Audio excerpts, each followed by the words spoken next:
Extremidad superior. Se divide en 4 porciones: el hombro, el brazo, el antebrazo y la mano. El hombro va a tener delimitado por 2 huesos, el omóplato y la clavícula. Vamos a ir por el omóplato. El omóplato va a presentar una cara anterior. La cara anterior se va a llamar fosa subescapular, por donde se va a insertar el músculo subescapular. La cara posterior. En la cara posterior vamos a ver que es cóncavo. Va a presentar a la altura de los 3/4 superiores la espina del omóplato, lo cual lo va a dividir en una fosa supraespinosa y en otra fosa infraespinosa. De esta espina va a ser continuación, pero hacia la región supraespinosa, hacia arriba, por la apófisis acromion, y va a presentar una carilla articular para la articulación con la clavícula. Aquí le estamos viéndole que ya está articulado, ¿no? Y va a formar la articulación acromio-clavicular. El borde interno, van a ir por los bordes. El borde interno va a mirar a las vértebras, o también se lo conoce borde cervical.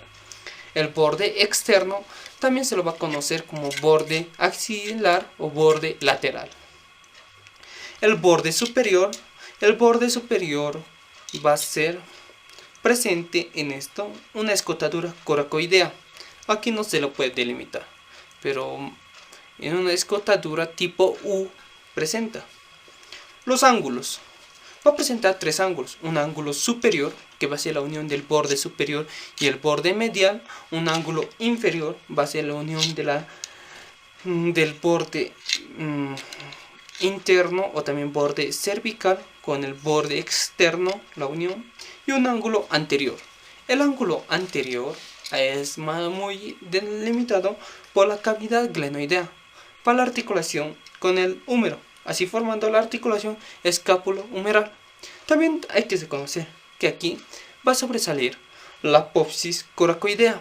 Esta apófisis coracoidea para la inserción de los músculos del brazo. Vámonos con clavícula.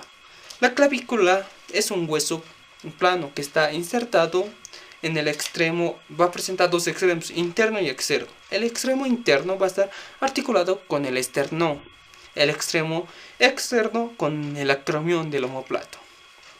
Va a tener 2 bordes, borde anterior y borde posterior. El borde anterior va a ser en una forma S. El hueso mismo es en una forma S, ¿no? Ya. Va a tener 2 caras, una superior y una cara inferior. Lo más recalcante aquí, que en su cara inferior va a presentar un canal subclavio. Aquí lo estamos viéndole, canal subclavio, para la inserción del músculo subclavio también. Huesos del brazo. Solamente está conformado por un hueso, es el húmero. El húmero está conformado en su diáfisis y 2 epífisis. Vamos a ir por la diáfisis. La diáfisis va a presentar la impresión deltoidea. Impresión deltoidea para el músculo deltoides. Un canal de torsión o canal radial para el camino del nervio radial. Luego, en su epífisis proximal va a presentar una cabeza, un cuello anatómico que le va a unir, cuello anatómico. Un troquín, que es troquín como su nombre lo dice, chiquitito. Un troquíter es más grande, y entre estos dos va a haber la cosadera bicipal. Va a haber un cuello quirúrgico que va a ser la unión de la diáfisis y la epífisis proximal. En su epífisis distal podemos delimitar aquí que va a estar presente el epicóndilo. El epicóndilo, aquí está, es el más lateral. Epicóndilo lateral y epitróclea es medial. Va a presentar los cóndilos humeral y la tróclea. Cóndilo del humeral, la tróclea de verde delimitado. La cavidad olecraniana. Aquí se va a venir el olecrano del cúbito y es el más grande. La fosita coronoidea va a ser pequeñita. Ya. Huesos del antebrazo. Va a estar conformado por el cúbito y el radio. El cúbito va a estar presente una diáfisis y 2 extremos. La diáfisis casi no nada de que se calca, pero El extremo proximal, sí, va a presentar una apófisis grande, que es el olecrano, olecranum. En su parte posterior, va a presentar en su parte anterior la apófisis coronoides, de verdecito. Va a presentar una cavidad sigmoidea mayor, una cavidad sigmoidea menor para el radio, y ese es para el húmero. En su extremo distal, va a presentar una cabeza y una apófisis estiloides. Este hueso, en su extremo distal, no se articula con el carpo, solo con el sadio. Hueso sadio. Va a presentar también una diáfisis y dos extremos. En su extremo proximal va a tener la cabeza. Va a tener la tuberosidad bicipital. Aquí se llama tuberosidad bicipital. En su extremidad distal, lo van a delimitar aquí la apófisis estiloides. Lo más recalcante. Y este hueso sí se articula con los huesos del carpo. Huesos de la mano. Huesos del carpo. Son en número de 8 pequeños huesos. Los vamos a presentar en dos hileras. Hilera proximal, hilera distal. La hilera proximal con el menor técnico es pipí.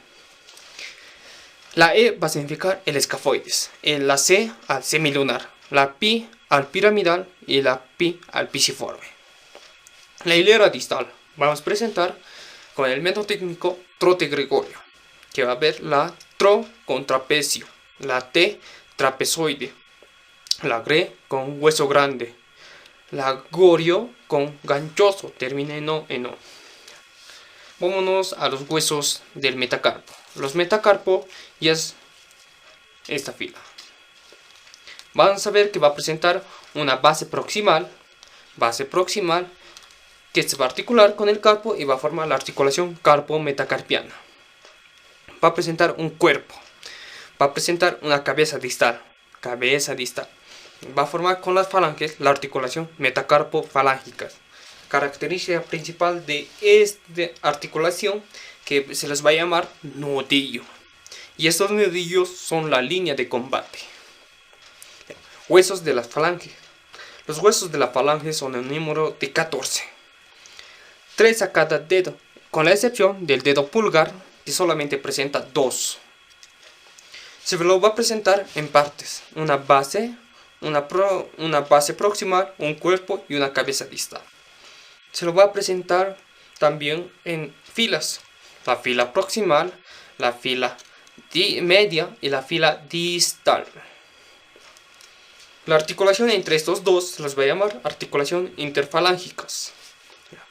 Se los va a denominar también a los dedos, como se los llama de un dedo por dedo: el pulgar, el índice, el medio, el anular y el meñique.